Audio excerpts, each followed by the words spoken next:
Hello and welcome to another edition of the Homeland Garden Show with myself, Paul Kerwin. If you fancy actually sowing some plants from seed this year rather than buying the plants themselves, well, I have a few products I'd like to chat to you about in order to make it a bit easier for you this year. There are a number of ways to start propagating your own seeds, and one of them is the traditional seed tray, where you can pop your compost in and then plant the seeds in individually. These can come with either a little roof on them in order to get them started, or you can just plant them without any roof on them. The roof is normally clear plastic. One other method you can use is actually a heated propagator. So if you have a look, you can see that this has 3 different sections and they all have little roofs on them which retains the heat, and they also have little vents on the top that you can open and close in order, depending on the temperature. What's unique about this propagator is that it's heated, so it gives the seeds a really good head start, and you can control the temperature with the little dials down here.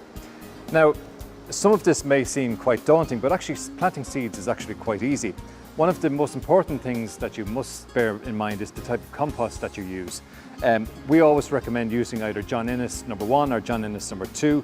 This is John Innes number 2, and you can use that as your seed bed, if you like, when you're planting your seeds.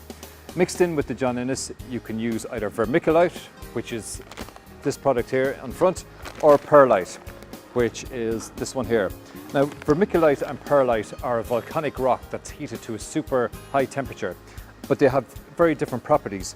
Vermiculite is unique in that it allows the availability of calcium, ammonium and potassium to become available within the actual seedbed.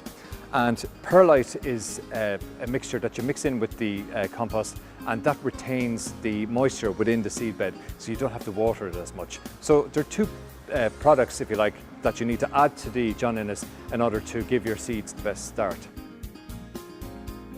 Some people like to put the compost straight into the seedbed, but personally I prefer to use a sieve in order to make sure that the compost or the soil that's used is as fine as possible. In earlier episodes I mentioned that you may have a polytunnel or a greenhouse, but you may not have the room to have a polytunnel or greenhouse in your garden.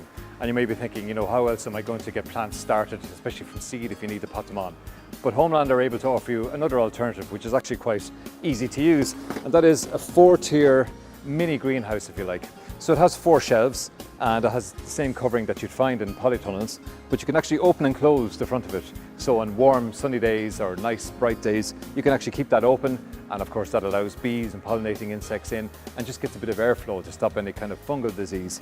Plus, on days like today, for example, where it's really wet and windy, you can just close that down and the mini tunnel will help retain the heat and the moisture.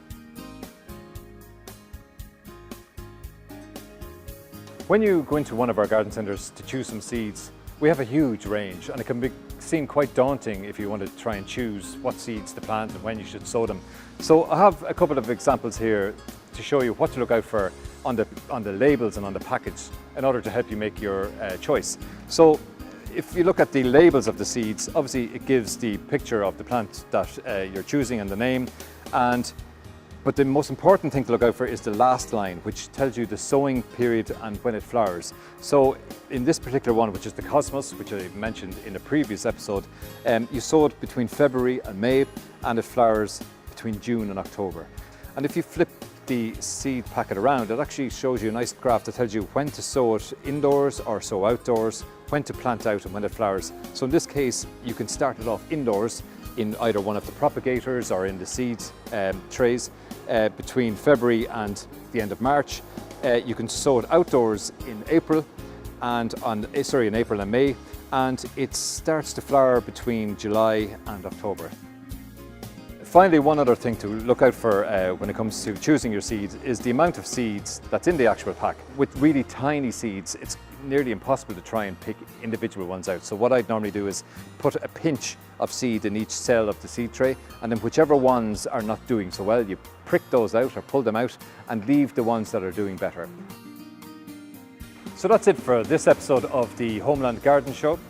If you have any queries or questions about anything we have covered in this episode or indeed previous episodes, log on to our Facebook page and you can ask us questions through there.